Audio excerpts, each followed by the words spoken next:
श्री शिवाय नमस्तुभ्यम। ओम नमः शिवाय। आज आप इस वीडियो में सुनेंगे श्रावण मास महात्म्य कथा का 12वां अध्याय।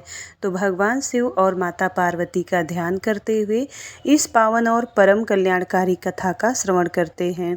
स्वर्ण गौरी व्रत का वर्णन तथा व्रत कथा। भगवान शिव बोले, हे ब्रह्मपुत्र सनत कुमार, अब मैं स्वर्ण गौरी का शुभ व्रत कहूँगा। यह व्रत श्रावण मास में शुक्ल पक्ष तृतीया तिथि को किया जाता है। इस दिन प्रातः काल स्नान करके नित्य क्रम करने के बाद संकल्प करें और 16 उपचार से पार्वती माता का तथा भगवान शंकर की पूजा करना चाहिए। इसके बाद भगवान शिव से प्रार्थना करें कि हे देवाधिदेव, आइए, हे जगतपते, मैं आपसे प्रार्थना करता हूँ या करती हूँ। हे सुरसत्तम, मेरे द्वारा की गई पूजा को आप स्वीकार करें। इस दिन भवानी पार्वती की प्रसन्नता और व्रत की पूर्णता के लिए दंपतियों को 16 वायन प्रदान करें और द्विज श्रेष्ठ की प्रसन्नता के लिए मैं यह वायन प्रदान करता हूँ, ऐसा कहे। चावल के चूड़ के 16 पकवानों से 16 बांस की टोकरियों को भरकर तथा उन्हें वस्त्र आदि से युक्त करे और पुनः 16 द्विज दंपतियों को बुलाकर इस प्रकार कहे हुए प्रदान करें।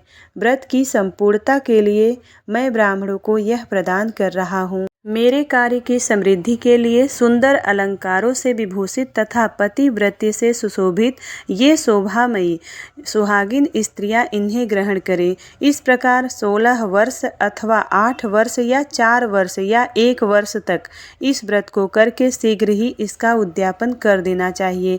पूजा के अनंतर कथा का श्रवण करके वाचक की विधिवत पूजा करनी चाहिए।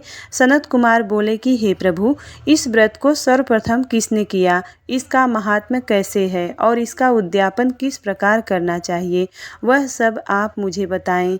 भगवान शिव बोले कि हे महाभाग, आपने उत्तम बात पूछी है। अब मैं आपके समक्ष मनुष्यों को सभी संपदाएं प्रदान करने वाले स्वर्ण गौरी नामक व्रत का वर्णन करता हूँ। पूर्व काल में सरस्वती नदी के तट पर सुविला नामक एक विशाल पुरी थी।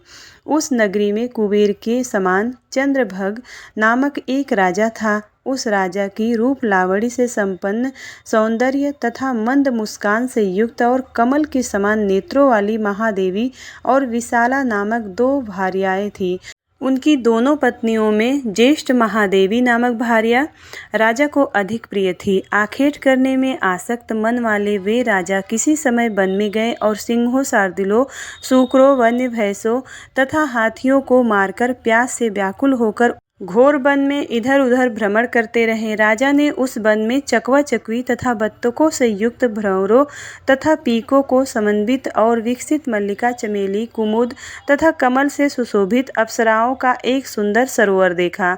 उस सरोवर के तट पर आकर उसका जल पीकर राजा ने भक्तिपूर्वक गौरी का पूजन करती हुई अप्सराओं को देखा। तब कमल के समान नेत्रों वाले राजा ने उनसे पूछा कि आप लोग यह क्या कर रही हैं। इस पर उन सब ने कहा कि हम लोग स्वर्ण गौरी नामक उत्तम व्रत कर रहे हैं। इस व्रत से मनुष्यों को सभी संपदाएं प्रदान करने वाला है और हे नृपश्रेष्ठ, आप भी इस व्रत को कीजिए। राजा बोले, इसका विधान कैसा है और इसका फल क्या है, मुझे यह सब विस्तार से बताएं।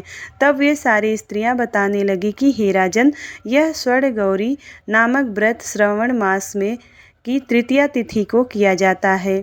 इस व्रत में भक्ति पूर्वक अत्यंत प्रसन्नता के साथ पार्वती तथा शिव की पूजा करनी चाहिए। पुरुष को 16 तारों तथा एक डोरा दाहिने हाथ में बांधना चाहिए। स्त्रियों के लिए बाएं हाथ में या गले में इस डोरे को बांधना चाहिए।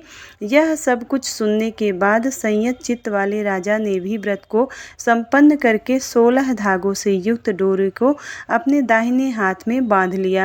उन्होंने कहा कि हे देवेश, हे देवेशी, मैं इस डोरे को बांधता हूँ, आप मेरे ऊपर प्रसन्न हो और मेरा कल्याण करें। इस प्रकार देवी का व्रत करके वे अपने घर आ गया। राजा के हाथ में डोरा देखकर ज्येष्ठ रानी महादेवी ने पूछा कि और सारी बात सुनकर वह राजा के ऊपर अत्यंत कोपित हो उठी। राजा ने कहा, ऐसा मत करो। लेकिन रानी ने उस डोरे को तोड़कर बाहर एक सूखे पेड़ के ऊपर फेंक दिया। उस डोरे के स्पर्श मात्र से वह वृक्ष परलोक से युक्त हो गया और उसके बाद उसे देखकर दूसरी रानी भी आश्चर्यचकित हो उठी और उस वृक्ष पर स्थित टूटे हुए डोरे को उसने अपने हाथ में बांध लिया। उसी समय उसके व्रत के महात्म्य से वह रानी राजा के लिए अत्यंत प्रिय हो गई। वह ज्येष्ठ रानी व्रत के उपचार के कारण राजा के त्याज्ञ होकर दुखित हो वन में चली गई। अपने मन में वह भगवती देवी का ध्यान करते हुए मुनियों के पवित्र आश्रम में निवास करने लगी। कहीं कहीं श्रेष्ठ मुनियों के द्वारा यह कहकर आश्रम में रहने से रोक दी जाती थी कि हे पापिन, अपनी इच्छा के अनुसार यहाँ से चली जाओ। इस प्रकार घोर वन में इधर उधर भ्रमण करती हुई वह अत्यंत खिन्न होकर एक स्थान पर बैठ गई।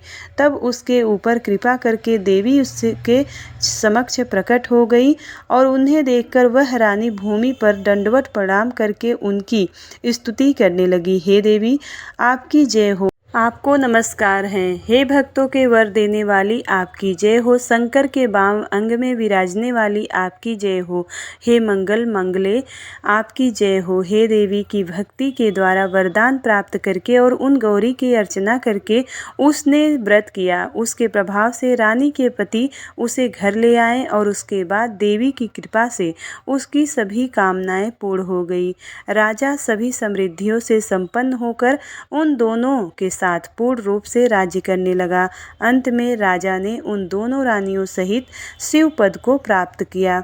जो स्वर्ण गौरी के इस उत्तम व्रत को करता है वह मेरा तथा गौरी का अत्यंत प्रिय होता है और विपुल लक्ष्मी प्राप्त करके तथा भूलोक में शत्रु समूह से पराजित कर शिव जी के विशुद्ध लोक को जाता है। हे सनत कुमार, अब आप दत्तचित्त होकर इस व्रत के उद्यापन की विधि सुनिए। चंद्रमा तथा ताराबल से युक्त शुभ तिथि तथा शुभ वार में मंडप बनाकर उसके मध्य में अष्टदल कमल के ऊपर धान्य रखकर उस पर एक कुंभ स्थापित करें। पुनः उसके ऊपर 16 पल प्रणाम का बना हुआ एक तिल पूरित ताम्र पात्र पूर्ण पात्र रखे और उस पर पार्वती शंकर की 2 प्रतिमाएं स्थापित करें। शिव जी की प्रतिमा श्वेत वर्ण के 2 वस्त्रों तथा शुक्ल वर्ण के यज्ञोपवीत से सुशोभित हो। उसके बाद वेदोक्त मंत्रों से विधिपूर्वक उनकी प्रतिष्ठा करें और भली भांति पूजा करके रात्रि में जागरण करें। इसके अंतर्गत प्रातःकाल पूजा करने के बाद होम करें। सर्वप्रथम ग्रह होम करके प्रधान होम करें। होम हवन करने के बाद यम मिश्रित तिल घृत से पूर्ण रूप से सशक्त होना चाहिए। 1000 अथवा 100 आहुति डालनी चाहिए। उसके बाद वस्त्र अलंकार तथा गौ के द्वारा आचार्य की पूजा करनी चाहिए और वायन प्रदान करना चाहिए। इसके बाद ब्राह्मणों को भोजन कराना चाहिए, साथ ही 16 दंपतियों को भी भोजन कराना चाहिए। अपने द्रव्य सामर्थ्य के अनुसार उन्हें भूसी दक्षिणा देनी चाहिए। अंत में हर्षोल्लास से युक्त होकर बंधुजनों के साथ स्वयं भोजन करना चाहिए। इस प्रकार श्री स्कंद पुराण के अंतर्गत ईश्वर सनत कुमार संवाद में श्रावण मास महात्म्य में तृतीया में स्वर्ण गौरी व्रत के कथन का नामक 12वां अध्याय संपूर्ण हुआ। उम्मीद करती हूँ श्रावण मास महात्म्य की कथा आपको पसंद आती है। यदि वीडियो पसंद आए तो वीडियो को लाइक करिएगा। चैनल पर पहली बार आए हैं तो सब्सक्राइब जरूर करिएगा। मिलती हूँ अगली वीडियो में, तब तक के लिए हर हर महादेव।